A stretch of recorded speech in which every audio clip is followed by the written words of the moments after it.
Hi guys, John here from Warrior Spirit Martial Arts. I'm just here today to do a quick video discussing something that I'm really passionate about, which is karate.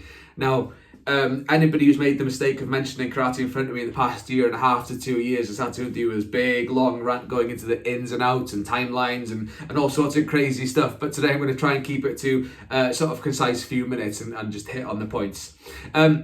As with many martial arts, there are two main and widely recognised camps of karate. That is the sports and competitive side and the practical and self-defense side of the art.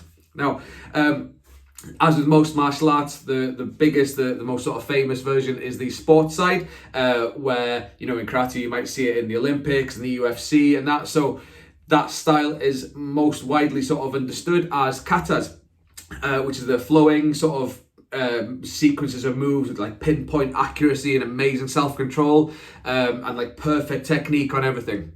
The other side of the sports thing is the two competitors standing at 10 feet apart, waiting for the referee to say go, and they go in and try and catch the opponent with a strike on the helmet or the body. There are some sort of more intense versions, such as Kyokushin karate, where they just beat the crap out of each other. That's, a little bit more brutal, but most widely recognized, I think, is the point sparring style.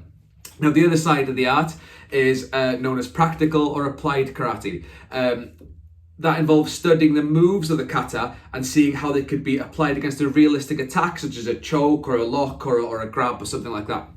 Now, the past masters and the founders of karate actually studied this latter form of karate, which is the self-defense one. The main reason for this was because at the time, Okinawa, which is famously the birthplace of karate, was somewhat dangerous place to live. The style therefore developed primarily as a civilian self-defense system, a self-protection system, in the event of someone accosting you or assaulting you, such as a thug, not as a one-on-one consensual fight where two competitors have agreed to fight. It's against someone who's you're not expecting to get attacked.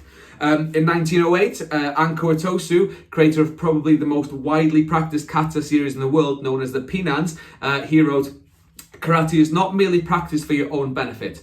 It can be used to protect one's family or master. It is not intended to be used against a single assailant, but instead as a way of avoiding injury by using the hands and feet should one by any chance be confronted by a villain or ruffian." So I think that says it quite clearly enough that it's not meant to be in a, okay, let's go, we are fighting, but in case you do get sort of grabbed or attacked when you're not expecting it.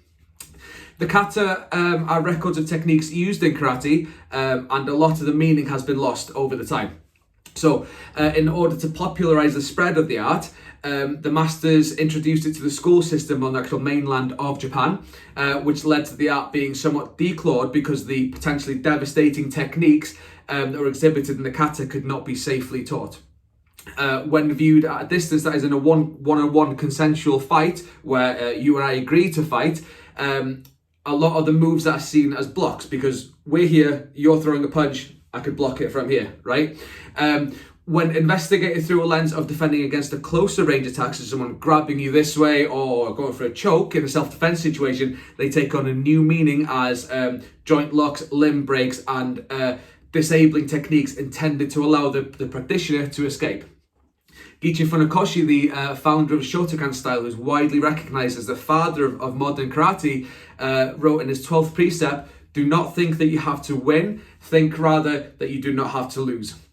So I think you can take from that you don't have to beat the crap out of the other guy, you don't have to, destroy him or whatever. What you have to do is just not lose, which means effectively escaping with your life, right? That you don't end up on the receiving end of the beating.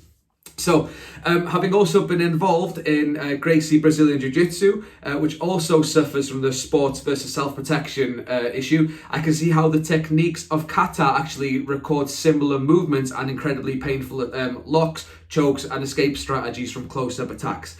At a distance, they don't make as much sense, but when you put them in that context, a lot of the moves, they tend to kind of, they kind of click into place a lot better.